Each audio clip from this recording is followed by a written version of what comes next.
Boss Arjun ಮುಂದುವರಿದ ಭಾಗ. Manager ಫೋನಲ್ಲಿ ಅರ್ಜುನನಿಗೆ ಎದುರುತ್ತಾ, ಹೌದು ಸರ್, ಶ್ವೇತಾ ಆಫೀಸಿಗೆ ಬಂದಿದ್ದಾಳೆ. ನಾನು ಅವಳಿಗೆ ನಿಮ್ಮ ಕ್ಯಾಬಿನ್ಗೆ ಹೋಗೋ ಕೇಳಿದೆ ಸರ್, ಆದರೆ ಅವಳು ತನಗೆ ಒಂದು ಸಿಟಿನಲ್ಲಿ ಸ್ವಲ್ಪ ತುರ್ತು ಕೆಲಸ ಇದೆ ಅಂತ ಹೇಳಿ ಕೆಲಸ ಮುಗಿಸಿ ನಂತರ ಬರ್ತೀನಿ ಅಂತ ಹೇಳಿದ್ದಾಳೆ ಸರ್.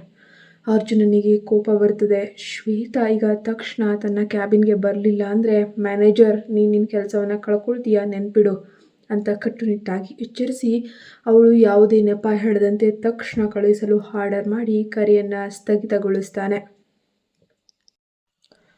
ಫೋನ್ ಕಟ್ಟಾಗ್ತಿದ್ದಂಗೆ ಮ್ಯಾನೇಜರ್ ಬೆವ್ತು ಹೋಗಿ ಓಡೋಡಿ ಶ್ವೇತಾಳ ಬಳಿಗೆ ಹೋಗ್ತಾನೆ. ಅಮ್ಮ ಶ್ವೇತಾ, ದಯವಿಟ್ಟು ತಕ್ಷಣ ಒಳಗೆ ಹೋಗು.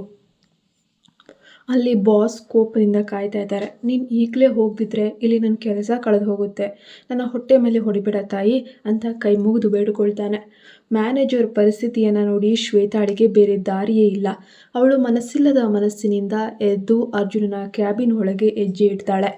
ಕ್ಯಾಬಿನ್ ಒಳಗೆ ಬಂದ ಶ್ವೇತಾಳನ್ನು ಅರ್ಜುನ್ ತೀಕ್ಷ್ಣವಾಗಿ ನೋಡ್ತಾನೆ. ಅವಳು ಹತ್ತಿರ ಬರುತ್ತಂತೆ ತನ್ನ ಡ್ರಾಯರ್ನಿಂದ ಒಂದು ಕವರನ್ನು ತೆಗೆದು ಕೋಪದಿಂದ ಅವಳ ಮುಂದೆ ಟೇಬಲ್ ಮೇಲೆ ಎಸಿತಾನೆ. ಶ್ವೇತಾ ಕವರ್ ನೋಡಿ ಏನು ತಿಳಿಯದವಳಂತೆ, ಅರ್ಜುನ್ ಸರ್, ಇದೇನಿದು, ಏನು ಹೇಳ್ತಿದ್ದ ಎಂದು ಕುರಿತ ಗಾಂಭೀರ್ಯದಿಂದ ಕೇಳ್ತಾಳೆ. ಅರ್ಜುನನಿಗೆ ಅವಳು ಸರ್ ಅಂತ ಕರೆಯೋದು ಇಷ್ಟ ಇಲ್ಲ. ಓ, ಈಗ ಅರ್ಜುನ್ ಕೇವಲ ಅರ್ಜುನ್ ಸರ್ ಆಗಿಬಿಟ್ಟಿದ್ದೇನಾ ಶ್ವೇತಾ ಎಂದು ವ್ಯಂಗ್ಯವಾಗಿ ನಗ್ತಾನೆ. ಶ್ವೇತಾ ಮುಖ ತಿರುಗಿಸ್ಕೊಂಡು, ಆಫೀಸ್ನಲ್ಲಿರುವಾಗ ನೀವು ನನ್ನ ಬಾಸ್, ನಾನು ನಿಮಗೆ ಗೌರವ ಕೊಡಲೇಬೇಕು ಬಾಸ್ ಅಂತಾಳೆ. ಅರ್ಜು ಸೀಟಿಯಿಂದ ಎದ್ದು ಅವಳ ಹತ್ತಿರ ಬಂದು, ಸರಿ, ಆ ಗೌರವದ ಮಾತು ಆಮೇಲೆ, ಆದರೆ ಮೊದಲು ಈ ಟೇಬಲ್ ಮೇಲಿರೋ ಕವರ್ ಬಗ್ಗೆ ಹೇಳು ಅಂತ ಗದರಿಸ್ತಾನೆ. ಶ್ವೇತಾ ತೇಲಿಸಿ ಮಾತನಾಡುತ್ತಾ, ಅದನ್ನೇ ನಾನು ಕೂಡ ಕೇಳ್ತಿದ್ದೀನಿ, ಈ ಕವರ್ ಏನು, ಇದರಲ್ಲಿ ಏನಿದೆ?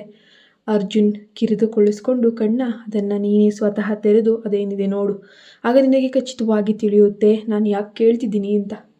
ಶ್ವೇತಾ ಆ ಕವರನ್ನು ಕೈಗೆತ್ಕೊಂಡು, ನೀವು ಇದರಲ್ಲಿ ಏನು ತೆರೆದಿದ್ದೀರಿ ಅಂತ ನೀವೇ ಹೇಳಿ ಸರ್, ಮರುಪ್ರಶ್ನೆ ಆಗ್ತಾಳೆ. ಅರ್ಜುನ್ ಅವಳ ಕಣ್ಣುಗಳನ್ನೇ ದಿಟ್ಟಿಸಿ ನೋಡುತ್ತಾ, ನೀನು ನಿನ್ನ ಬಾಸ್ಗೆ ಗೌರವ ತೋರಿಸೋದು ಹೀಗೇನಾ? ಹಾಗಿದ್ರೆ ನಾನೇ ನಿನಗೆ ನೇರವಾಗಿ ಹೇಳ್ತೀನಿ ಕೇಳು.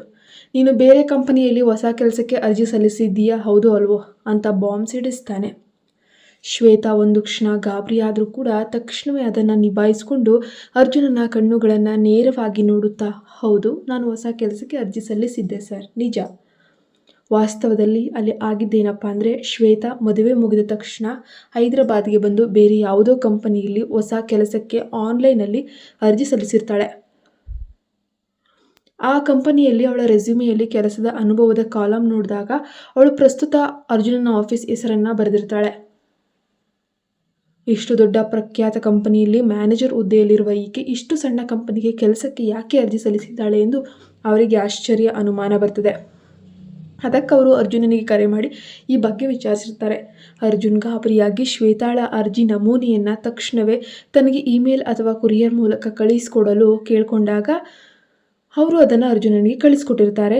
ಇದೇ ಈ ಕವರ್. ಶ್ವೇತಾಳಿಗೆ ವಿಷಯ ಅರ್ಥವಾಗಿ ಕೋಪದಿಂದ, ಓಹೋ, ಅಂದರೆ ನೀನು ನನ್ನ ಬೆನ್ನೆ ಹಿಂದೆ ನನ್ನ ಬಗ್ಗೆ ಬೇಹುಗಾರಿಕೆ ಮಾಡ್ತಿದ್ದೀರಾ ಅರ್ಜುನ್ ಎಂದು ಏಕವಚನದಲ್ಲಿ ಹೇಳಿತಾಳೆ. ಮುಂದುವರೆದು, ಆದರೆ ನೆನಪಿಡು, ನಾನು ಎಲ್ಲಿ ಬೇಕಾದರೂ ಯಾವ ಕಂಪನಿಯಲ್ಲಿ ಬೇಕಾದರೂ ನನ್ನ ಕೆಲಸವನ್ನು ಬದಲಾಯಿಸುವ ಮತ್ತು ಮಾಡುವ ಸಂಪೂರ್ಣ ಹಕ್ಕಿದೆ. ಅದನ್ನು ಕೇಳಲು ನೀನ್ಯಾರು ಅಂತ ರೇಗಾಡ್ತಾಳೆ. ಅರ್ಜುನ್ ಗಂಭೀರವಾಗಿ, ಶ್ವೇತಾ, ನೀನು ಅಷ್ಟು ಕಟ್ಟುನಿಟ್ಟಾಗಿ ಕೇವಲ ಕೆಲಸದ ಬಗ್ಗೆ ಮಾತಾಡಿದರೆ ನಾನು ಕೂಡ ಈಗ ನಿಯಮಗಳ ಬಗ್ಗೆ ಮಾತನಾಡಬೇಕಾಗ್ತದೆ ಅಂತ ಹೇಳ್ತಾನೆ. ಶ್ವೇತಾ ಕಿರಿಚುತ್ತಾ, ನನ್ನ ಕೆಲಸ ಅಥವಾ ನನ್ನ ನಿರ್ಧಾರದ ಬಗ್ಗೆ ಮಾತಾಡೋಕೆ ನಿನಗೆ ಯಾವುದೇ ನಿಯಮಗಳಿಲ್ಲ ಅರ್ಜುನ್. ಶ್ವೇತಾ ಪದೇ ಪದೇ ಆಫೀಸ್ ನಿಯಮಗಳನ್ನು ತಂದು ತನ್ನನ್ನು ಅರ್ಜುನ್ ಸರ್, ಬಾಸ್ ಅಂತ ಕರೀತಾ ಇದ್ದರೆ ದೂರ ತಳ್ತಿರೋದನ್ನು ನೋಡಿ ಅರ್ಜುನ್ ಮನಸ್ಸಿನ ಒಳಗಡೆ ತುಂಬ ದುಃಖ ಆಗುತ್ತೆ. ಆದರೂ ತನ್ನ ನೋವನ್ನು ಬಚ್ಚಿಟ್ಟು ಕಠಿಣವಾಗಿ ಕಣ್ಣು ಕೆಂಪು ಮಾಡ್ತಾನೆ. ಶ್ವೇತಾ, ಯಾವುದೇ ನಿಯಮಗಳಿಲ್ಲ ಎಂದು ನೀನು ನಿನ್ನ ಮನಸ್ಸಿನಲ್ಲಿ ಭಾವಿಸಿದರೆ ಅಷ್ಟೇ ಸಾಕಾಗುವುದಿಲ್ಲ. ಸ್ವಲ್ಪ ನಿನ್ನ ಹಳೆಯ ನೆನಪನ್ನು ಕೆದಕು. ನೆನಪಿಡಿ, ನೀನು ಈ ಕಂಪನಿಯ ಕೆಲಸಕ್ಕೆ ಸೇರಿದಾಗ ಒಂದು ಕಟ್ಟುನಿಟ್ಟಾದ ಬಾಂಡ್ ಒಪ್ಪಂದಕ್ಕೆ ಸಹಿ ಹಾಕಿದ್ದೀಯಾ ಅಂತ ಹೇಳ್ತಾನೆ. ಶ್ವೇತಾಳ ಮುಖ ಬೆಳ್ಳಗಾಗುತ್ತೆ. ಅರ್ಜುನ್ ಅವಳನ್ನು ನೋಡಿ, ಹಾಂ, ಈಗ ನೆನಪಾಯ್ತಾ ಶ್ವೇತಾ, ಮುಖದ ರಂಗು ಬದಲಾಗ್ತಿರುವುದನ್ನು ನೋಡಿದ್ರೆ ಅಂತ ಕೇಳ್ತಾನೆ. ಅವಳು ಮೌನವಾಗಿರುವುದನ್ನು ನೋಡಿ ಅರ್ಜುನ್ ಟೇಬಲ್ ಕುಟ್ಟಿ, ನೀನು ಇನ್ನೂ ಈ ಒಪ್ಪಂದದ ಪೂರ್ತಿ ವಿವರವನ್ನು ಸರಿಯಾಗಿ ನೋಡಿಲ್ಲ ಅಂತ ನನಗನ್ನಿಸುತ್ತೆ. ನೀನು ಸಹಿ ಹಾಕಿರುವ ಒಪ್ಪಂದದ ಅವಧಿ ಪೂರ್ತಿ 2 ವರ್ಷಗಳಿದೆ. ಆದರೆ ನೀನು ನಿನ್ನ ಒಪ್ಪಂದ ಮುಗಿಯಲು ಇನ್ನೂ ಪೂರ್ತಿ 4 ತಿಂಗಳು ಬಾಕಿ ಇದೆ. ಅಲ್ಲಿಯವರೆಗೆ ನೀನು ಯಾವುದೇ ಕಾರಣಕ್ಕೂ ಈ ಕಂಪನಿ ಬಿಟ್ಟು ಹೋಗುವಂತಿಲ್ಲ. ನನ್ನ ಕಣ್ಣೆದುರೇ ನನ್ನೊಂದಿಗೆ ಕೆಲಸ ಮಾಡಬೇಕು. ಒಂದು ವೇಳೆ ನಿಯಮ ಮೀರಿ ಹೋದರೆ ನೀನು ಕಾನೂನು ರೀತಿಯ ತುಂಬ ದೊಡ್ಡ ತೊಂದರೆಯನ್ನೇ ಎದುರಿಸಬೇಕಾಗುತ್ತೆ, ನೆನಪಿಡು ಅಂತ ಆರ್ಡರ್ ಮಾಡ್ತಾನೆ. ಅರ್ಜುನನ ಈ ಕಠಿಣ ರೂಪವನ್ನು ನೋಡಿ ಶ್ವೇತಾ ದಿಗ್ಭ್ರಮೆಗೊಂಡು ನಿಲ್ತಾಳೆ. ಅರ್ಜುನನ ಈ ಕಠಿಣವಾದ ಮಾತುಗಳನ್ನು ಕೇಳಿ ಶ್ವೇತಾಳಿಗೆ ತಡೆಯಲಾರದೆ ಕೋಪ ಬರುತ್ತದೆ. ಅವಳು ಅವನ ಕಣ್ಣುಗಳನ್ನು ನೋಡಿ, ಒಪ್ಪಂದದ ಹೆಸರಲ್ಲಿ ನನಗೇನು ಈಗ ಕೆಲಸ ಮಾಡಬೇಕು ಅಂತ ಕಡ್ಡಾಯ ಮಾಡ್ತಿದ್ದೀರಾ? ನೀವು ಏನು ಈಗ ನನಗೆ ಓಪನ್ ಆಗಿ ಬೆದರಿಕೆ ಆಗ್ತಿದ್ದೀರಾ? ಸಿಟ್ಟಿನಿಂದ ಕೇಳ್ತಾಳೆ. ಅರ್ಜುನ್ ಅವಳ ಕೋಪವನ್ನು ನೋಡಿ ಮೆಲ್ಲಗೆ ನಕ್ಕು, ಇಲ್ಲ ಶ್ವೇತಾ, ಇದು ಬೆದರಿಕೆಯಲ್ಲ, ಇದನ್ನು ನೀನು ನಿನ್ನ ಬಾಸ್ಗೆ ಕೊಡುತ್ತಿರುವ ಒಂದು ಕ್ಯೂಟಾದ ಸಿಹಿ ಎಚ್ಚರಿಕೆ ಅಂತಾನೆ ಅಂದ್ಕೋ ಎಂದು ಕಣ್ಣು ಮಿಟುಕಿಸ್ತಾನೆ. ಶ್ವೇತಾ ಅವನ ಮಾತಿಗೆ ಮತ್ತಷ್ಟು ಗುಣಿಸ್ಕೊಂಡು, ಸರಿ, ನೀನು ಹೇಳಿದ ಈ ಒಪ್ಪಂದ ನಿಯಮದಂತೆ ನಾನು ಇನ್ನುಳಿದ ಕೇವಲ 4 ತಿಂಗಳು ಮಾತ್ರ ಕೆಲಸ ಮಾಡ್ತೀನಿ. ಆ 4 ತಿಂಗಳು ಮುಗಿದ ಮರುಕ್ಷಣವೇ ನಾನು ಕಂಪನಿಯ ಮುಖವನ್ನು ನೋಡುವುದಿಲ್ಲ ಅಂತ ಕೋಪದಿಂದ ಹೇಳಿ ಅಲ್ಲಿಂದ ಹೊರಡಲು ತನ್ನ ಮುಖವನ್ನು ತಿರುಗಿಸ್ತಾಳೆ. ಆದರೆ ಅರ್ಜುನ್ ಅವಳನ್ನು ಹಾಗೆ ಸುಲಭವಾಗಿ ಹೋಗೋಕೆ ಬಿಡೋದಿಲ್ಲ. ಶ್ವೇತಾ ಹೆಜ್ಜೆ ಹಿಡಿದಿದ್ದಂತೆ ಅರ್ಜುನ್ ಅವಳ ಕೈಯನ್ನು ಗಟ್ಟಿಯಾಗಿ ಹಿಡಿದು ಅತ್ಯಂತ ಬಲವಾಗಿ ತನ್ನ ಕಡೆಗೆ ಎಳಿತಾನೆ. ಅರ್ಜುನ್ ಅವಳನ್ನು ಎಳೆಯುವ ಆ ದಿಢೀರ್ ಬಲದಿಂದಾಗಿ ಶ್ವೇತಾಳಿಗೆ ತನ್ನ ದೇಹವನ್ನು ನಿಯಂತ್ರಿಸಲು ಸಾಧ್ಯವಾಗದೆ ಸೀದಾ ಬಂದು ಅರ್ಜುನನ ಎದೆಗೆ ಬಡಿತಾಳೆ. ಇಬ್ಬರು ಎಷ್ಟು ಹತ್ತಿರವಾಗ್ತಾರೆ ಅಂದರೆ ಶ್ವೇತಾ ಮತ್ತು ಅರ್ಜುನ್ ನಡುವೆ ಈಗ 1 ಇಂಚು ಕೂಡ ಅಂತರವಿಲ್ಲದಷ್ಟು ಇಬ್ಬರು ಒಂದಾಗಿಯೇ ನಿಲ್ತಾರೆ. ಅರ್ಜುನನ ಉಸಿರಾಟದ ಬಿಸಿ ಶ್ವೇತಾಳ ಮುಖಕ್ಕೆ ತಾಗುತ್ತಿರುವಂತೆ ಶ್ವೇತಾ ಈ ಆಕಸ್ಮಿಕ ಅಪ್ಪುಗೆಯಿಂದ ಗಾಬರಿಯಾಗಿ ತನ್ನ ಹೃದಯದ ಬಡಿತವನ್ನು ತಡೆಯಲಾರದೆ, ಏನು ಸಮಾಚಾರ ಅರ್ಜುನ್ ಸರ್, ನಿಮ್ಮ ವರ್ತನೆ, ಮೊದಲು ನನ್ನ ಬಿಡಿ, ಅವನ ಎದೆಯನ್ನು ತಳ್ಳುತ್ತಾ ಗದರಿಸ್ತಾಳೆ. ಅರ್ಜುನ್ ಅವಳನ್ನು ಬಿಡದೆ ಅವಳ ಮುಖದ ಸನಿಹ ಬಂದು, ಶ್ವೇತಾ, ನೀನು ಹೈದರಾಬಾದ್ಗೆ ವಾಪಸ್ ಬಂದಾಗಿನಿಂದ ನಾನು ಗಮನಿಸ್ತಾನೆ ಇದ್ದೀನಿ. ನಾನು ನಿನ್ನ ಎದುರು ಬಂದು ಕೇಳುವ ಪ್ರತಿಯೊಂದು ಪ್ರಶ್ನೆಗೂ ನೀನು ನನ್ನ ಮುಖ ನೋಡಿ ಉತ್ತರಿಸ್ತಿಲ್ಲ. ಪ್ರತಿಯೊಂದಕ್ಕೂ ಯಾಕೆ ಕಣ್ಣುಗಳನ್ನು ಕೆಳಗೆ ನೋಡ್ತಿರ್ತೀಯ? ಈಗ ನನ್ನ ಕಣ್ಣುಗಳನ್ನು ನೇರವಾಗಿ ನೋಡಿ ನಾನು ಕೇಳುವ ಪ್ರಶ್ನೆಗಳಿಗೆ ಧೈರ್ಯವಾಗಿ ಉತ್ತರಿಸು ಅಂತ ಆರ್ಡರ್ ಮಾಡ್ತಾನೆ. ಆದರೆ ಶ್ವೇತಾ ತನ್ನ ಮನಸ್ಸಿನ ಪ್ರೀತಿಯನ್ನು ಎಲ್ಲಿ ತೋರ್ಪಡಿಸಿ ಬಿಡುತ್ತೇನೋ ಎಂಬ ಆತಂಕದಿಂದ ಎಂದಿಗೂ ಅರ್ಜುನನ ಕಣ್ಣಲ್ಲಿ ಕಣ್ಣಿಟ್ಟು ನೋಡುವುದೇ ಇಲ್ಲ.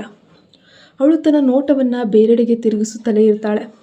ಅರ್ಜುನ್ ಅವಳ ಮುಖವನ್ನು ಮೆಲ್ಲನೆ ಎತ್ತಿ, ಏನು ಶ್ವೇತಾ, ನನ್ನ ಕಣ್ಣಲ್ಲಿ ಕಣ್ಣಿಟ್ಟು ನೋಡಿದರೆ ನಿನ್ನ ಮನಸ್ಸಿನಲ್ಲಿರೋ ಆ ರಹಸ್ಯ ನನಗೆ ಗೊತ್ತಾಗಿ ಬಿಡುತ್ತೆ ಅಂತನಾ? ನೀನನ್ನ ಎದುರು ಸಿಕ್ಬಿಡ್ತೀಯಾ ಅಂತ ನಿನಗೆ ಭಯ ಆಗ್ತಿದೆಯಾ ಅಂತ ಪ್ರೀತಿಯಿಂದ ಕೆಣಕ್ತಾನೆ. ಶ್ವೇತಾ ತನ್ನನ್ನು ತಾನು ಕಷ್ಟಪಟ್ಟು ನಿಯಂತ್ರಿಸಿಕೊಂಡು ಕಠಿಣವಾಗಿ, ನಾನು ನಿಮಗೆ ಭಯಪಡುವ ಯಾವುದೇ ಅಗತ್ಯವಿಲ್ಲ ಅರ್ಜುನ್ ಸರ್, ಮೊದಲು ನನ್ನನ್ನು ಬಿಟ್ಟು ಬಿಡಿ. ನೆನಪಿರಲಿ, ಇದು ಆಫೀಸು, ನಾನು ಕೇವಲ ನಿಮ್ಮ ಕಂಪನಿಯ ಒಬ್ಬ ಸಾಮಾನ್ಯ ಉದ್ಯೋಗಿ ಅಷ್ಟೇ. ನಿಮ್ಮ ಕೈ ಕೆಳಗಿನ ಉದ್ಯೋಗಿಯೊಂದಿಗೆ ಒಬ್ಬ ಬಾಸ್ ಆಗಿ ಹೇಗೆ ವರ್ತಿಸಬೇಕಂತ ಮೊದಲು ಕಲ್ತ್ಕೊಳ್ಳಿ ಅಂತ ತೀಕ್ಷ್ಣವಾಗಿ ಹೇಳ್ತಾಳೆ. ಶ್ವೇತಾಳ ಬಾಯಿಂದ ಉದ್ಯೋಗಿ ಮತ್ತು ಬಾಸ್ ಎಂಬ ನಿಯಮದ ಮಾತುಗಳನ್ನು ಕೇಳಿದ ತಕ್ಷಣ ಅರ್ಜುನ್ ಬೇಸರದಿಂದ ಮತ್ತು ಕೋಪದಿಂದ ಶ್ವೇತಾಳನ್ನು ತನ್ನ ಬಾಹುಬಂಧನದಿಂದ ಮುಕ್ತಗೊಳಿಸ್ತಾನೆ. ತಕ್ಷಣ ಅವಳನ್ನು ಬಿಟ್ಟು ದೂರ ಹೋಗಿ ಇಬ್ಬರ ನಡುವೆ ಮತ್ತೆ ಮೌನ ಆವರಿಸಿತು. ಶ್ವೇತಾ ತಲೆ ತಗ್ಗಿಸಿ, ಅರ್ಜುನ್ ಸರ್, ನನ್ನ ವೈಯಕ್ತಿಕ ಕಾರಣಗಳಿಂದಾಗಿ ನೀವು ಹೇಳಿದ ಹಾಗೆ ಇನ್ನು 4 ತಿಂಗಳು ಇಲ್ಲಿ ಮುಂದುವರಿಯಲು ನನಗೆ ಸಾಧ್ಯವಾಗದೇ ಇರಬಹುದು. ದಯವಿಟ್ಟು ಒಮ್ಮೆ ಯೋಚಿಸಿ ನೋಡಿ, ನನ್ನನ್ನು ಬಿಟ್ಟು ಬಿಡಿ ಅಂತ ವಿನಂತಿಸ್ತಾಳೆ. ಅರ್ಜುನ್ ಅವಳ ಕಣ್ಣುಗಳನ್ನೇ ದಿಟ್ಟಿಸಿ, ಶ್ವೇತಾ, ನೀನು ನನಗಾಗಿ ಕೆಲಸ ಮಾಡ್ತಿದ್ದೀಯಾ ಅಥವಾ ನಾನು ನಿನಗಾಗಿ ಕೆಲಸ ಮಾಡ್ತಿದ್ದೇನಾ ಎಂದು ಗಂಭೀರವಾಗಿ ಕೇಳ್ತಾನೆ. ಶ್ವೇತಾ ಮೆಲ್ಲಗೆ, ನಾನು ಅರ್ಜುನ್ ಸರ್ ನಿಮ್ಮ ಬಳಿ ನಿಮ್ಮ ಕೈ ಕೆಳಗೆ ಕೆಲಸ ಮಾಡ್ತಾ ಇದ್ದೇನೆ ಅಂತ ಹೇಳ್ತಾಳೆ. ಹಾಗಿದ್ದರೆ ನಾನು ಹೇಳುವುದನ್ನು ನೀನು ಕೇಳಲೇಬೇಕು ತಾನೆ? ನೀನು ಹೇಳಿದಂತೆ ನಾನು ಮಾಡುವುದಲ್ಲ, ನಾನು ಹೇಳಿದಂತೆ ನೀನು ಮಾಡಬೇಕು ಅಂತ ಅರ್ಜುನ್ ದೃಢವಾಗಿ ಹೇಳಿಬಿಟ್ಟ. ಅದಕ್ಕೆ ಶ್ವೇತಾ ಯಾವುದೇ ಉತ್ತರ ನೀಡದೆ ಮೌನವಾಗಿ ನಿಲ್ತಾಳೆ. ಅವಳ ಬಳಿ ಮರುಮಾತಿಲ್ಲ. ಅರ್ಜುನ್ ತಕ್ಷಣ ತನ್ನ ಕೋಟನ್ನು ಸರಿಪಡಿಸುತ್ತಾ, ಈಗ ಬೇರೆ ವಿಷಯ ಬೇಡ, ಸಿದ್ಧರಾಗಿ ನನ್ನ ಜೊತೆ ಒಂದು ಕಡೆ ಹೋಗೋಣ ಅಂತಾನೆ. ಶ್ವೇತಾ ಗೊಂದಲದಿಂದ, ನಮ್ಮ ಜೊತೆ ರಾಹುಲ್ ಕೂಡ ಬರ್ತಾರಾ ಅರ್ಜುನ್ ಸರ್ ಅಂತ ಕೇಳ್ತಾಳೆ. ಅರ್ಜುನ್ ಗಂಭೀರವಾಗಿ, ಯಾರೂ ಬರ್ತಿಲ್ಲ ಶ್ವೇತಾ, ನಾವು ಇಬ್ಬರೇ ಒಂಟಿಯಾಗಿ ಹೋಗ್ತಾ ಇದ್ದೇವೆ ಅಂತ ಹೇಳ್ತಾನೆ. ನಾವು ಇಬ್ಬರೇ ಹೋಗ್ತಿದ್ದೀವಾ ಎಂದು ಶ್ವೇತಾ ಬಹಳ ಆಶ್ಚರ್ಯದಿಂದ ಕೇಳ್ತಾಳೆ. ಅರ್ಜುನ್ ಅವಳ ಹತ್ತಿರ ಬಂದು, ಶ್ವೇತಾ, ನಿನಗೆ ಏನಾಗಿದೆ? ನಿನಗೆ ದೊಡ್ಡ ಸಮಸ್ಯೆ ಇದೆ ಎಂದು ನಂಬಿಕೊಂಡು ನಾನು ಹೈದರಾಬಾದ್ನಿಂದ ಅಮಲಾಪುರಗೆ ಬಂದಿದ್ದೆ. ಆದರೆ ನೀನು ಆಫೀಸ್ ಮೀಟಿಂಗ್ಗಳಿಗೆ ಬಂದಾಗ ನಡೆದುಕೊಳ್ಳುವ ರೀತಿ ನೋಡಿದ್ರೆ ನಂಬಲು ಸಾಧ್ಯವಿಲ್ಲ. ನನ್ನನ್ನು ಇಷ್ಟೊಂದು ದೂರ ತಳ್ಳುವ ನಾಟಕ ಯಾಕೆ ಆಟ ಆಡ್ತಿದೆಯಾ? ಹಾಗಾದರೆ ಅದರಲ್ಲಿ ನಿನಗೆ ಏನು ಮಜಾ ಸಿಗ್ತದೆ ಅಂತ ಕೇಳ್ತಾನೆ. ಶ್ವೇತಾ ಮುಖ ತಿರುಗಿಸಿ, ಅಲ್ಲ ಅರ್ಜುನ್ ಸರ್ ಅಂತ ನುಳ್ಚಿಕೊಳ್ತಾಳೆ. ಏನು ತಪ್ಪಾಗಿದೆ ಶ್ವೇತಾ? ನಿನಗೆ ಈ ದಿಢೀರ್ ಬದಲಾವಣೆ ಯಾಕೆ ಆಯಿತು ನನಗೆ ಗೊತ್ತಿಲ್ಲ, ಆದರೆ ನಿನ್ನ ಮನಸ್ಸಿನಲ್ಲಿ ಏನಿದೆ ಎಂಬುದನ್ನು ನಾನು ಖಚಿತವಾಗಿ ಕಂಡುಕೊಳ್ತೀನಿ ಎಂದು ಸವಾಲನ್ನು ಹಾಕ್ತಾನೆ. ಮುಂದುವರೆದು, ನೀನು ನನ್ನನ್ನು ಎಷ್ಟು ದೂರ ಮಾಡಿದಷ್ಟು ನಾನು ನಿನ್ನಿಂದ ದೂರ ಆಗೋದಿಲ್ಲ, ಬದಲಿಗೆ ಇನ್ನೂ ಹತ್ತಿರ ಬರ್ತೇನೆ ಅಂತ ಹೇಳ್ತಾನೆ. ಅರ್ಜುನ್ ಮತ್ತು ಶ್ವೇತಾ ಇಬ್ಬರು ಕೂಡ ಆಫೀಸ್ನಿಂದ ಕಾರ್ನಲ್ಲಿ ಹೊರಡುತ್ತಾರೆ. ದಾರಿಯುದ್ದಕ್ಕೂ ಶ್ವೇತಾ ಅರ್ಜುನ್ ಜೊತೆ ಒಂದು ಮಾತು ಕೂಡ ಮಾತನಾಡದೆ ಮೌನವಾಗಿ ಕಿಟಕಿಯ ಹೊರಗೆ ನೋಡುತ್ತಾ ಕುಳಿತಿದ್ಲು. ಅರ್ಜುನ್ ಒಂದು ದೊಡ್ಡ ರೆಸ್ಟೋರೆಂಟ್ ಬಳಿ ಕಾರನ್ನು ನಿಲ್ಲಿಸಿ, ಶ್ವೇತಾ ಸ್ವಲ್ಪ ಜ್ಯೂಸ್ ಕುಡಿಯೋಣವಾ ಅಂತ ಹೇಳ್ತಾನೆ. ಆದರೆ ಶ್ವೇತಾ ಮಾತ್ರ ಬೇಡ ಎಂಬಂತೆ ತಲೆ ಅಳ್ಳಾಡಿಸಿ ಅರ್ಜುನ್ ಸರ್ ಅಂತ ಹೇಳ್ತಾಳೆ. ಅರ್ಜುನ್ ಅವಳ ಮಾತನ್ನು ಕೇಳದೆ, ನಾನು ನಿನಗೆ ಸ್ವಲ್ಪ ಜ್ಯೂಸ್ ತರ್ತೀನಿ, ನೀನು ಯಾವುದೇ ತೊಂದರೆ ಕೊಡದೆ ಇಲ್ಲೇ ಇರು, ನಾನು ಈಗಲೇ ವಾಪಸ್ ಬಂದುಬಿಡ್ತೀನಿ ಎಂದು ಹೇಳಿ ಕಾರಿನಿಂದ ಇಳಿದು ರೆಸ್ಟೋರೆಂಟ್ ಒಳಗೆ ಹೋಗ್ತಾನೆ. ಸ್ವಲ್ಪ ಸಮಯದ ನಂತರ ಅರ್ಜುನ್ ಕೈಯಲ್ಲಿ 2 ಜ್ಯೂಸ್ ಗ್ಲಾಸನ್ನು ಹಿಡ್ಕೊಂಡು ಕಾರಿನ ಬಳಿ ಬರ್ತಾನೆ. ಕಾರಿನೊಳಗೆ ಕುಳಿತಿದ್ದ ಶ್ವೇತಾಳನ್ನು ನೋಡಿ ನಗುತ್ತಾ, ಜ್ಯೂಸ್ ಕುಡಿತೀಯ ಶ್ವೇತಾ ಅಂತ ಕೇಳ್ತಾನೆ. ಇಲ್ಲ ಅರ್ಜುನ್ ಸರ್, ನನಗೆ ಬೇಡ ಅಂತಾಳೆ ಶ್ವೇತಾ. ಅರ್ಜುನ್ ಅವಳ ಕೈಗೆ ಗ್ಲಾಸ್ ಕೊಡುತ್ತಾ, ನಿನ್ನ ನೆಚ್ಚಿನ ಕಿತ್ತಳೆ ರಸ ಕುಡಿತೀಯ ತಾನೇ ಪ್ಲೀಸ್ ಅಂತ ಹೇಳ್ತಾನೆ. ಶ್ವೇತಾ ಮಾತ್ರ ಆಶ್ಚರ್ಯದಿಂದ ಅರ್ಜುನನ್ನು ನೋಡಿ, ನನಗೆ ಕಿತ್ತಳೆ ರಸ ಇಷ್ಟ ಅಂತ ನಿನಗೆ ಹೆಂಗೆ ಗೊತ್ತಾಯಿತು ಅರ್ಜುನ್ ಸರ್ ಅಂತ ಕೇಳ್ತಾಳೆ. ಅರ್ಜುನ್ ಅವಳ ಕಣ್ಣುಗಳನ್ನು ನೋಡುತ್ತಾ ಪ್ರೀತಿಯಿಂದ, ನಾವು ನಿಜವಾಗಿ ಇಷ್ಟಪಡುವ ಮತ್ತು ಪ್ರೀತಿಸುವ ಜನರಿಗೆ ಏನು ಇಷ್ಟ ಆಗ್ತಿದೆ ಅಂತ ನಮಗೆ ಅದಾಗಿಯೇ ತಿಳಿಯುತ್ತಾ ಹೋಗುತ್ತೆ ಶ್ವೇತಾ, ಅದನ್ನು ಯಾರೂ ಬಂದು ಹೇಳಲೇಬೇಕು ಅಂತೇನಿಲ್ಲ, ಹೌದಲ್ವೇ ಅಂತ ಹೇಳ್ತಾನೆ. ಕೊಂಚ ಬೇಸರದಿಂದ, ಆದರೆ ನಾನು ಎಷ್ಟೇ ಪ್ರಯತ್ನಿಸಿದರೂ ನಾನು ಪ್ರಾಣಕ್ಕಿಂತ ಹೆಚ್ಚಾಗಿ ಪ್ರೀತಿಸುವ ನಿನ್ನ ಮನಸ್ಸಿಗೆ ಮಾತ್ರ ನನಗೆ ತಿಳಿತಾ ಇಲ್ಲ, ನೀನು ಏನು ಹಡಗಿಸ್ತಿದೀಯಾ ಅಂತ ಅರ್ಥ ಆಗ್ತಾ ಇಲ್ಲ ಅಂತ ಹೇಳ್ತಾನೆ. ಅರ್ಜುನ್ ಅಷ್ಟು ಕಳಕಳಿಯಿಂದ ಆ ಮಾತು ಹೇಳುವಾಗ ಶ್ವೇತಾಳ ಮನಸ್ಸು ಕರಗುತ್ತದೆ. ಅವಳು ಮೌನವಾಗಿ ಅರ್ಜುನನ ಮುಖವನ್ನೇ ನೋಡ್ತಿರ್ತಾಳೆ. ಅವಳ ಕಣ್ಣುಗಳಲ್ಲಿ ಪ್ರೀತಿ ಎದ್ದು ಕಾಣ್ತಿರ್ತದೆ. ಅರ್ಜುನ್ ಪರಿಸ್ಥಿತಿಯನ್ನು ತಿಳಿಗೊಳಿಸಲು ನಗುತ್ತಾ, ನಿನ್ನ ಮನಸ್ಸಿನ ರಹಸ್ಯವನ್ನು ನಾನು ನಂತರ ಭೇಟಿಯಾಗ್ತೀನಿ, ಆದರೆ ಮೊದಲು ಈ ಜ್ಯೂಸನ್ನು ಕುಡಿದು ಮುಗಿಸ್ಬಿಡು ಅಂತ ಹೇಳ್ತಾನೆ. ಶ್ವೇತಾ ಅರ್ಜುನನ ಪ್ರೀತಿಯ ಆಟಕ್ಕೆ ಸೋತು ಅವನ ಕೈಯಿಂದ ಜ್ಯೂಸನ್ನು ತೆಗೆದುಕೊಂಡು ಇನ್ನೇನು ಮಾಡೋಕ್ಕಾಗಲ್ಲ ಅಂತ ಹೇಳಿ ಮೌನವಾಗಿ ಕುಡಿತಾಳೆ. ಶ್ವೇತಾ ಜ್ಯೂಸ್ ಕುಡಿಯುತ್ತಿರುವಾಗ ಅರ್ಜುನ್ ಅವಳನ್ನೇ ದಿಟ್ಟಿಸಿ ನೋಡಿ ಒಳಗೊಳಗೆ ನಗ್ತಾನೆ. ಅವನು ನಗುತ್ತಿರುವುದನ್ನು ನೋಡಿ ಶ್ವೇತಾಳಿಗೆ ಗೊಂದಲವಾಗಿ, ಏನು ವಿಷಯ ಅರ್ಜುನ್ ಸರ್, ನೀವು ನನ್ನನ್ನೇ ನೋಡಿ ಹಾಗೆ ನಗ್ತಾ ಇದ್ದೀರಾ ಅಂತ ಕೇಳ್ತಾಳೆ. ಅರ್ಜುನ್ ಅವಳ ಮುಖದ ಮೇಲಿನ ಗಂಭೀರತೆಯನ್ನು ನೋಡಿ, ಸ್ವಲ್ಪ ಕಾಯ್ದರೆ ಅದು ಚೆನ್ನ ಅಂತ ಗೊತ್ತಾಗುತ್ತೆ ಎಂದು ಒಗಟಾಗಿ ಹೇಳ್ತಾನೆ. ಶ್ವೇತಾ ಉಬ್ಬುಗಂಟಾಕಿ, ಇದು ಚೆನ್ನ ಒಂದೂ ಅರ್ಥ ಆಗ್ತಿಲ್ಲ. ಅರ್ಜುನ್ ಸೀರಿಯಸ್ ಆಗಿ, ಶ್ವೇತಾ ನಿನಗೆ ಒಂದು ವಿಷಯ ಗೊತ್ತಾ, ನಾವು ಯಾರನ್ನು ಸುಮ್ಮನೆ ಚೆನ್ನ ಅಂತ ಕರೆಯಲು ಸಾಧ್ಯವಿಲ್ಲ. ಅವರು ನಮಗೆ ಅಷ್ಟು ಅಮೂಲ್ಯ ಅಂತ ನಾವು ಭಾವಿಸ್ತೇವೆ ಹೊರತು ಅದು ಬರೀ ಹೆಸರಲ್ಲ. ಆದರೆ ಇದೆಲ್ಲವೂ ನಿನ್ನಂತಹ ಕಲ್ಲು ಹೃದಯವಿಲ್ಲದ ಜನರಿಗೆ ಖಂಡಿತ ಅರ್ಥ ಆಗೋದಿಲ್ಲ. ಸರಿ ಬಿಡು, ಈಗ ಹೊರಡೋಣ ಎಂದು ಬೇಸರದಿಂದ ಹೇಳಿ ಕಾರನ್ನು ಮುಂದೆ ಚಲಾಯಿಸ್ತಾನೆ. ಅರ್ಜುನ್ ಹಾಗೆ ಹೃದಯವಿಲ್ಲದವಳು ಎಂದು ಹೇಳುವಾಗ ಶ್ವೇತಾಳ ಕಣ್ಣಲ್ಲಿ ನೀರು ತುಂಬಿ ಬರ್ತದೆ. ತನ್ನ ಮನಸ್ಸಿನ ಪ್ರೀತಿ ಮತ್ತು ಅಸಹಾಯಕತೆ ಅರ್ಜುನನಿಗೆ ತಿಳಿದರೆ ಅವನು ಇನ್ನಷ್ಟು ನೋವು ಪಡ್ತಾನೆ ಎಂದು ಅರ್ಜುನ್ ತನ್ನನ್ನು ನೋಡದಂತೆ ಅವಳು ಕಣ್ಣೀರನ್ನು ಒರೆಸಿಕೊಳ್ಳುತ್ತಾ ಮುಖವನ್ನು ಪಕ್ಕಕ್ಕೆ ತಿರುಗಿಸ್ತಾಳೆ. ದಾರಿಯುದ್ದಕ್ಕೂ ಅಳುತ್ತಾ ಯೋಚಿಸಿದ ಶ್ವೇತಾಳಿಗೆ ಅತಿಯಾದ ಸುಸ್ತಿನಿಂದ ನಿದ್ದೆ ಬರ್ತಿದೆ ಅಂತ ಅನಿಸಿ ಕಾರ್ನಲ್ಲೇ ಕಣ್ಣು ಮುಚ್ಚಿ ಮಲಗ್ತಾಳೆ. ಆದರೆ ಅವಳು ಮತ್ತೆ ಕಣ್ಣು ತೆರೆದಾಗ ನಾನು ಕಾರಿನಲ್ಲಿರದೆ ಯಾವುದೋ ಒಂದು ಅಪರಿಚಿತ ಸುಂದರ ಕೋಣೆಯ ಹಾಸಿಗೆ ಮೇಲೆ ಮಲಗಿರ್ತಾಳೆ. ಅವಳಿಗೆ ಒಂದು ಕ್ಷಣ ದಿಕ್ಕು ತೋಚದಂತಾಗಿ ತಕ್ಷಣ ಹಾಸಿಗೆಯಿಂದ ಎದ್ದು ತನಗರಿವಿಲ್ಲದೇನೆ ತನ್ನ ಮೊಬೈಲ್ ಎಲ್ಲಿದೆ ಅಂತ ಹುಡುಕ್ತಿರ್ತಾಳೆ. ಆದರೆ ಮೊಬೈಲಲ್ಲಿ ಇರುವುದಿಲ್ಲ. ತಾನೆಲ್ಲಿದ್ದೀನಿ, ಮೊಬೈಲ್ ಎಲ್ಲೋಯ್ತು ಅಂತ ಹೆದರುತ್ತಾಳೆ. ಅವಳ ಹೃದಯ ಜೋರಾಗಿ ಬಡಿದುಕೊಳ್ಳೋಕೆ ಪ್ರಾರಂಭಿಸುತ್ತೆ. ಅವಳು ಗಾಬರಿಯಿಂದ ಅರ್ಜುನ್ ಅಂತ ಕೂಗುತ್ತಾ ಕೋಣೆಯಿಂದ ಹೊರಗೆ ಓಡಿ ಬಂದು ಹಾಲ್ನ ಬಾಗಿಲನ್ನು ತೆರೀತಾಳೆ. ಅಲ್ಲಿ ಅರ್ಜುನ್ ಅಡುಗೆ ಮನೆಯಲ್ಲಿ ಆರಾಮವಾಗಿ ಕಾಫಿ ಮಾಡುತ್ತಾ ಕಾಣಿಸ್ಕೊಳ್ತಾನೆ. ಶ್ವೇತಾ ಓಡೋಡಿ ಅರ್ಜುನ್ ಬಳಿ ಹೋಗಿ ಜೋರಾಗಿ ಅರ್ಜುನ್ ಎಂದು ಕೋಪ ಆತಂಕದಿಂದ ಕೂಗ್ತಾಳೆ. ಅರ್ಜುನ್ ಅವಳ ಧ್ವನಿಗೆ ಬೆಚ್ಚಿ ಬಿದ್ದಂತೆ ಹೆದರಿದಂತೆ ನಟಿಸುತ್ತಾ ತನ್ನ ಕೈಯಿಂದ ತನ್ನ ಬೆನ್ನನ್ನು ತಟ್ಟಿಕೊಳ್ತಾನೆ. ನಂತರ ಕೂಲಾಗಿ, ಏನು ಶ್ವೇತಾ ಚಿನ್ನ, ಎಚ್ಚರವಾಯ್ತಾ, ಕಾಫಿ ಬೇಕಾ ಅಂತ ಪ್ರೀತಿಯಿಂದ ಕೇಳ್ತಾನೆ. ಶ್ವೇತಾಳಿಗೆ ಸಿಟ್ಟು ನೆತ್ತಿಗೆ ಇರ್ತದೆ. ಕಾಫಿ? ಯಾವ ಕಾಫಿ ಅರ್ಜುನ್, ನಿನಗೇನಾದರೂ ಹುಚ್ಚಿಡ್ದಿದೆಯಾ? ಅಸಲು ನಾವು ಇಲ್ಲಿಗೆ ಯಾಕೆ ಬಂದಿದ್ದೀವಿ, ಆಫೀಸ್ ಮೀಟಿಂಗ್ ಎಲ್ಲಿ ಭೇಟಿ ಆಗ್ತಿದ್ದೀವಿ ಅನ್ನೋ ಪ್ರಶ್ನೆಗಳು. ಅರ್ಜುನ್ ಅವಳ ಹತ್ತಿರ ಬಂದು ರೊಮ್ಯಾಂಟಿಕ್ ಆಗಿ, ನನಗೆ ಹುಚ್ಚು ಹಿಡಿದಿಲ್ಲ ಶ್ವೇತಾ, ಇದು ಹುಚ್ಚಲ್ಲ, ನಿನ್ನ ಮೇಲಿರೋ ಅರ್ಜುನನ ಅಪ್ಪಟ ಪ್ರೀತಿ. ಈ ಭೇಟಿ ಕೇವಲ ನನಗೂ ಮತ್ತು ನಿನಗೂ ಮಾತ್ರ ಸಂಬಂಧಿಸಿದಂಥದ್ದು. ಇದು ಇಲ್ಲೇ ಈ ಏಕಾಂತದಲ್ಲೇ ಅಂತ ಹೇಳ್ತಾನೆ. ಶ್ವೇತಾ ಅವನ ಹೆಗಲನ್ನು ಹಿಡಿದು ಕುಲುಕುತ್ತಾ, ಅರ್ಜುನ್ ನಿನಗೆ ನಿಜವಾಗಿಯೂ ಹುಚ್ಚು ಹಿಡಿದಿದೆ. ನೀನು ಏನು ಮಾಡ್ತಿದ್ಯಾ ಅಂತ ನಿನಗೆ ಪ್ರಜ್ಞೆ ಇದೆಯಾ ಎಂದು ಕಿರಿಸ್ತಾಳೆ. ಶ್ವೇತಾಗೆ ಅರ್ಜುನನ ಈ ವರ್ತನೆ ಏನೆಂದು ಅರ್ಥನೇ ಆಗಲಿಲ್ಲ. ಅರ್ಜುನ್ ಮಾತ್ರ ಅವಳ ಆಕ್ರೋಶಕ್ಕೆ ತಲೆ ಕೆಡಿಸಿಕೊಳ್ಳದೆ ನೇರವಾಗಿ ಅವಳ ಕಣ್ಣನ್ನೇ ನೋಡಿಕೊಂಡು, ನನಗೆ ಪ್ರಪಂಚದ ಬೇರೆ ಏನೂ ಸಿಗದಿದ್ರೂ ಪರವಾಗಿಲ್ಲ, ನಿನ್ನ ಕಣ್ಣುಗಳಲ್ಲಿ ನನಗಾಗಿ ಇರೋ ಪ್ರೀತಿ ಮಾತ್ರ ಸಿಕ್ತು ಅಂತ ಹೇಳ್ತಾನೆ. ಅವನ ಮಾತುಗಳಿಂದ ಮತ್ತಷ್ಟು ಅಸಹನೆಗೊಂಡ ಶ್ವೇತಾ, ನಾನು ಕೇಳಿದ್ದಕ್ಕೆ ಮಾತ್ರ ಉತ್ತರಿಸು ಅರ್ಜುನ್, ನನ್ನ ಮುಂದೆ ಇಂತಹ ಅರ್ಥವಿಲ್ಲದ ಮಾತುಗಳನ್ನು ಆಡಬೇಡ ಅಂತ ಜೋರಾಗಿ ಕೂಗ್ತಾಳೆ. ಅರ್ಜುನ್ ಮುಖ ಗಂಭೀರ ಮಾಡಿಕೊಂಡು, ಶ್ವೇತಾ ಯಾಕೆ ಹೀಗೆ ಮಾತಾಡ್ತಿದ್ಯಾ? ನೀನು ಕೇಳಿದರೆ ನಾನು ನಿನಗೆ ಏನು ಹೇಳೋದಿಲ್ಲ ಅಂತ ಎಲ್ಲಾದರೂ ಹೇಳೋದನ್ನ? ನೀನು ನನಗೇನು ಬೇಕೋ ಅದನ್ನೆಲ್ಲ ನೇರವಾಗಿ ಕೇಳು, ನಾನು ಪ್ರತಿಯೊಂದಕ್ಕೂ ನಿನಗೆ ಸ್ಪಷ್ಟವಾಗಿ ಹೇಳ್ತೀನಿ. ನೀನು ಮಾಡುವಂತೆ ನನ್ನ ಪ್ರತಿಯೊಂದನ್ನು ಮನಸ್ಸಿನಲ್ಲಿಟ್ಕೊಂಡು ಒಳಗೊಳಗೆ ನರಳುವುದಿಲ್ಲ ಎಂದು ಟಾಂಗ್ ಕೊಡ್ತಾನೆ. ಶ್ವೇತಾ ಸುತ್ತಲೂ ನೋಡುತ್ತಾ, ನಾವು ಎಲ್ಲಿದ್ದೀವಿ ಅರ್ಜುನ್? ಇದು ಯಾರ ಮನೆ? ನಾವಿಬ್ಬರೇ ಇಲ್ಲಿಗೆ ಯಾಕೆ ಬಂದಿದ್ದೀವಿ ಅಂತ ಕೇಳ್ತಾಳೆ. ಅರ್ಜುನ್ ವ್ಯಂಗ್ಯವಾಗಿ ನಗುತ್ತಾ, ಓಹ್ ಅದೇ ನಿನ್ನ ನೋವಾ? ನಿನಗೆ ಆ ಮನೆ ಅಷ್ಟು ಇಷ್ಟ ಆಯಿತಾ? ಅದಕ್ಕೆ ನೀನು ಇಷ್ಟೊಂದು ಪ್ರಶ್ನೆ ಕೇಳ್ತಿದ್ದೀಯಾ ಅಂತ ಹೇಳ್ತಾನೆ. ಶ್ವೇತಾ ಅಸಹನೆಯಿಂದ, ಅರ್ಜುನ್, ನಾನು ಮೊದಲೇ ಹೇಳಿದ್ದಲ್ವಾ, ನಾನು ಕೇಳುವ ಪ್ರಶ್ನೆಗಳಿಗೆ ನೇರವಾಗಿ ಉತ್ತರಿಸೋದನ್ನು ಕಲಿ, ಈಗ ಒಗಟಾಗಿ ವಕ್ರವಾಗಿ ಮಾತಾಡಬೇಡ ಅಂತ ಗದರಿಸ್ತಾಳೆ. ಅರ್ಜುನ್ ತನ್ನ ಎದೆಗೆ ಕೈ ಇಟ್ಕೊಂಡು, ಯಾರು? ನಾನೇ ವಕ್ರವಾಗಿ ಮಾತಾಡ್ತಿದ್ದೀನ ಶ್ವೇತಾ ಎಂದು ಆಶ್ಚರ್ಯದಿಂದ ಕೇಳ್ತಾನೆ. ಶ್ವೇತಾ ಕಣ್ಣು ಕೆಂಪು ಮಾಡಿ, ಹೌದು ನೀನೇ ವಕ್ರವಾಗಿ ಮಾತಾಡ್ತಿರೋದು ಅಂತ ಹೇಳ್ತಾನೆ. ಅರ್ಜುನ್ ದೀರ್ಘವಾಗಿ ಉಸಿರಾಡಿ, ಸರಿ, ಹಾಗಾದರೆ ನಾನೇ ನೇರವಾಗಿ ನಿನಗೆ ಹೇಳ್ತೇನೆ ಕೇಳು. ನಾನು ಪ್ರಸ್ತುತ ತಮಿಳುನಾಡಿನ ಪ್ರಸಿದ್ಧ ಗಿರಿಧಾಮವಾದ ಊಟಿಯಲ್ಲಿದ್ದೇವೆ. ಇದು ನಮ್ಮ ಕಂಪನಿಯ ಮತ್ತು ನನ್ನ ಸ್ವಂತ ಅತಿಥಿಗೃಹ. ಈಗ ನಿನಗೆ ಬೇರೆ ಯಾವುದಾದ್ರೂ ಅನುಮಾನಗಳಿವೆಯೇ ಶ್ವೇತಾ ಮೇಡಮ್ ಎಂದು ಮುಗುಳ್ನಗುತ್ತಾನೆ. ಶ್ವೇತಾ ಆಘಾತದಿಂದ, ಇದು ಇಂಪಾರ್ಟೆಂಟ್ ಬಿಸ್ನೆಸ್ ಸಭೆ ಅಂತ ಸುಳ್ಳು ಹೇಳಿ ನನ್ನನ್ನು ಆಫೀಸ್ನಿಂದ ಇಲ್ಲಿಯವರೆಗೆ ಯಾಕೆ ಕರೆತಂದಿದ್ಯಾ? ನಾನು ನಿದ್ದೆ ಮಾಡ್ತಿದ್ದಾಗ ಕಾರ್ನಲ್ಲಿ ಇಲ್ಲಿಗೆ ಹೇಗೆ ಬಂದೆ?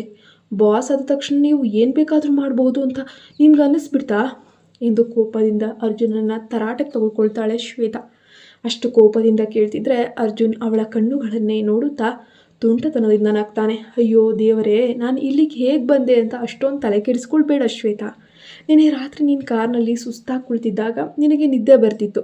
ಆ ಸಮಯದಲ್ಲಿ ನೀನು ಕುಡಿದ ಕೂಲ್ ಡ್ರಿಂಕ್ಸ್ ನೆನಪಿದೆಯಾ? ಹೌದು, ನಾನು ನಿನಗೆ ಗೊತ್ತಾಗದಂತೆ ಅದರಲ್ಲಿ ನಿದ್ರೆ ಮಾತ್ರೆ ಬೆರೆಸಿದ್ದೆ. ಅದನ್ನು ಕುಡಿದ ತಕ್ಷಣ ನೀನು ಗಾಢವಾದ ನಿದ್ದೆಗೆ ಜಾರಿದೆ.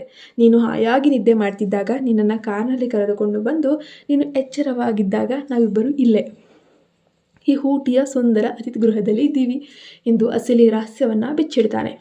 ಶ್ವೇತಾ ಆಘಾತದಿಂದ ತನ್ನ ಕೈಯನ್ನು ಬಾಯಿಗೆ ಅಡ್ಡ ಇಟ್ಕೊಂಡು, ಅರ್ಜುನ್, ನಿನಗೆ ಏನು ಅನ್ನಿಸ್ತಿದೆ ನಿನ್ನ ಮನಸ್ಸಿನಲ್ಲಿ? ನಾನೊಬ್ಬ ಹುಡುಗಿ ಅಂತ ಗೊತ್ತಿದ್ರೂ ನನ್ನ ಜೊತೆ ನೀನು ಹೇಗೆ ಇಷ್ಟು ಸರಾಗವಾಗಿ ಧೈರ್ಯವಾಗಿ ಇಂಥ ಕೆಲಸ ಮಾಡಬಲ್ಲೆ? ನೀನು ಕೇವಲ ನನ್ನ ಬಾಸ್ ಅಷ್ಟೇ. ನನ್ನನ್ನು ಈ ರೀತಿ ಯಾರಿಗೂ ತಿಳಿದಂತೆ ಇಲ್ಲಿ ಕರೆತರುವ ನಿನ್ನ ಅಸಲಿ ಉದ್ದೇಶ ಏನು? ನಿನ್ನ ಮನಸ್ಸಿನಲ್ಲಿ ಏನಿದೆ ಅಂತ ತೀವ್ರವಾಗಿ ತರಾಟೆಗೆ ತೆಗೆದುಕೊಳ್ತಾಳೆ. ಅರ್ಜುನ್ ಅವಳ ಹತ್ರ ಬಂದು ಅತ್ಯಂತ ಮಮತೆಯಿಂದ ಅವಳ ಹೆಗಲ ಮೇಲೆ ಕೈ ಇಟ್ಟು ಶಾಂತಗೊಳಿಸಲು ಪ್ರಯತ್ನಿಸ್ತಾನೆ. ನಾನು ನನ್ನ ಮನಸ್ಸಿನಲ್ಲಿ ಕೆಟ್ಟದಾಗಿ ಏನನ್ನೂ ಯೋಚಿಸ್ತಿಲ್ಲ ಶ್ವೇತಾ. ನಿನ್ನ ಮನಸ್ಸಿನಲ್ಲಿ ನನ್ನ ಬಗ್ಗೆ ಏನಿದೆ? ಈ ಮದುವೆ ಮನೆಯಲ್ಲಿ ನಡೆದ ಘಟನೆಯ ನಂತರ ನೀನು ಯಾಕೆ ನನ್ನಿಂದ ಇಷ್ಟೊಂದು ದೂರ ಹೊರಟಿದೀಯಾ ಎಂದು ನಿಜವನ್ನು ತಿಳಿಯಲು ಮಾತ್ರ ನಾನು ನಿನ್ನನ್ನು ಇಲ್ಲಿಯವರೆಗೆ ಕರೆದುಕೊಂಡು ಬರಲೇಬೇಕಾಯಿತು, ಬಂದಿದ್ದೀನಿ ಅಂತಾನೆ. ಮುಂದುವರೆದು, ನೀನು ಅಷ್ಟೊಂದು ಟೆನ್ಷನ್ ಮಾಡಿಕೊಳ್ಳುವ ಯಾವುದೇ ಅಗತ್ಯವಿಲ್ಲ ಶ್ವೇತಾ. ನಿನ್ನ ರಕ್ಷಣೆಗೆ ಸದಾ ನಾನು ನಿನ್ನ ಜೊತೆ ಇರ್ತೀನಿ. ಈ ಮಹಾನ್ ಅರ್ಜುನಿನ ಜೊತೆ ಇರುವಾಗ ನೀನು ಯಾವುದಕ್ಕೂ ಭಯಪಡಬೇಕಾದರೂ ಅವಶ್ಯಕತೆ ಇಲ್ಲ. ನನ್ನ ಪ್ರಾಣ ಹೋದರೂ ನಿನಗೆ ಯಾವುದೇ ಹಾನಿ ಸಂಭವಿಸುವುದಿಲ್ಲ. ನಿನಗೆ ನನ್ನ ಮೇಲೆ ನಂಬಿಕೆ ಇರಲಿ ಎಂದು ಅತ್ಯಂತ ಪ್ರಾಮಾಣಿಕವಾಗಿ ಹೇಳ್ತಾನೆ. ಆದರೂ ಕೂಡ ಶ್ವೇತಾ ತನ್ನ ಕೋಪವನ್ನು ಕಡಿಮೆ ಮಾಡಿಕೊಳ್ಳದೆ, ಅದಕ್ಕೆಲ್ಲ ಆಫೀಸ್ ಮೀಟಿಂಗ್ ಬಗ್ಗೆ ಸುಳ್ಳು ಹೇಳಿ ನನ್ನ ಇಲ್ಲಿ ಕರೆತಂದಿದ್ದೀರಾ, ನೇರವಾಗಿ ಕೇಳಬಹುದಿತ್ತಲ್ಲ ಎಂದು ಕಣ್ಣು ಕಿರಿದು ಮಾಡಿಕೊಳ್ತಾಳೆ. ಅರ್ಜುನ್ ತಲೆ ಸವರಿಕೊಂಡು, ನಾನು ನಿನ್ನ ಜೊತೆ ಒಂದು ರೊಮ್ಯಾಂಟಿಕ್ ಆದ ಲಾಂಗ್ ಡ್ರೈವ್ ಪ್ಲ್ಯಾನ್ ಮಾಡಿ ನಿನಗೆ ಒಂದು ಅದ್ಭುತವಾದ ಸರ್ಪ್ರೈಸ್ ನೀಡಲು ಬಯಸಿದ್ದೆ ಶ್ವೇತಾ. ಆದರೆ ನಾನು ನೇರವಾಗಿ ಕೇಳಿದರೆ ನೀನು ನನ್ನ ಜೊತೆ ಲಾಂಗ್ ಡ್ರೈವ್ ಬರಲು ಹೋಗ್ತೀಯಾ ಇಲ್ವೋ ಅಂತ ನಾನು ತುಂಬ ಯೋಚಿಸ್ತಿದ್ದೆ. ನಿನ್ನ ಈ ಆಟದ ಸ್ವಭಾವ ನನಗೆ ಗೊತ್ತಲ್ವಾ? ಅದಕ್ಕಾಗಿ ಬೇರೆ ದಾರಿ ಇಲ್ಲದೆ ನಾನು ಸುಳ್ಳು ಹೇಳಿ ನಿನ್ನನ್ನು ಇಲ್ಲಿಗೆ ಕರೆತಂದೆ ಎಂದು ಒಪ್ಪಿಕೊಳ್ತಾನೆ.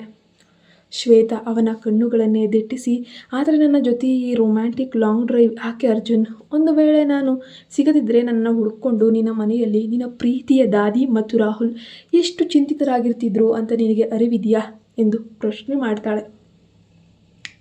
ಅರ್ಜುನ್ ಅವಳ ಆತಂಕವನ್ನು ನೋಡಿ ಮೆಲ್ಲಗೆ ನಗುತ್ತಾ, ನೀನು ಅದರ ಬಗ್ಗೆಯೂ ಭಯಪಡುವ ಅಗತ್ಯವಿಲ್ಲ ಶ್ವೇತಾ. ನಿನ್ನ ಅಣ್ಣ ವಂಶಿಗೆ ಈಗಾಗಲೇ ನಾನು ಫೋನ್ ಮಾಡಿ ನಾವಿಬ್ಬರು ಕಂಪನಿಯ ಕಡೆಯಿಂದ ಒಂದು ದೊಡ್ಡ ಬಿಸ್ನೆಸ್ ವ್ಯವಹಾರ ನಡೆಸ್ತಿದ್ದೀವಿ. ಆಕೆ ಮೀಟಿಂಗಲ್ಲಿ ಇರ್ತೀವಿ ಅಂತ ಹೇಳಿ ಅವನನ್ನು ಒಪ್ಸಾಯಿತು. ಈ ಮೀಟಿಂಗ್ ಮುಗಿಸಿ ನಾವು ವಾಪಸ್ ಹೈದರಾಬಾದ್ಗೆ ಬರಲು ಕನಿಷ್ಠ 3 ದಿನಗಳಂತೂ ಬೇಕಾಗುತ್ತೆ ಎಂದು ಆಫೀಸ್ನಲ್ಲೂ ತಿಳಿಸಿದ್ದೇನೆ ಅಂತ ಹೇಳ್ತಾನೆ. ಶ್ವೇತಾ ಔಹಾರಿ, ಅಂದರೆ ಇದನ್ನೆಲ್ಲ ನೀನು ಮೊದಲೇ ಪ್ಲ್ಯಾನ್ ಮಾಡಿದ್ದೀಯಾ ಅರ್ಜುನ್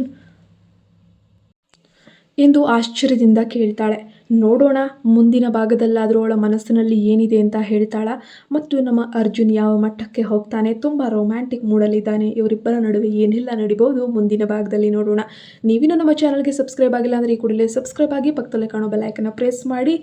ಹಾಗೆ ನಿಮ್ಮ ಒಂದಷ್ಟು ಕಮೆಂಟ್ಗಳನ್ನು ನಾನು ನಿರೀಕ್ಷಿಸ್ತಿದ್ದೀನಿ. ದಯವಿಟ್ಟು ನಿಮ್ಮ ಅಭಿಪ್ರಾಯಗಳನ್ನು ತಿಳಿಸೋದನ್ನು ಮರಿಬೇಡಿ. ಈ ಕಥೆ ಇಷ್ಟ ಆಗಿದ್ರೆ ದಯವಿಟ್ಟು ಹೈಪ್ ಬಟನನ್ನು ಅಮುಕಿ ಲೈಕ್ ಮಾಡಿ, ಕಮೆಂಟ್ ಮಾಡಿ. ಇದರಿಂದ ತುಂಬ ಜನರಿಗೆ ನನ್ನ ಕಥೆ ತಲುಪುತ್ತೆ. ಇದೊಂದು ಸಹಾಯ ಮಾಡಿ ಅಂತ ನಿಮ್ಮಲ್ಲಿ ಕೇಳ್ಕೊಳ್ತೀನಿ. ಧನ್ಯವಾದ.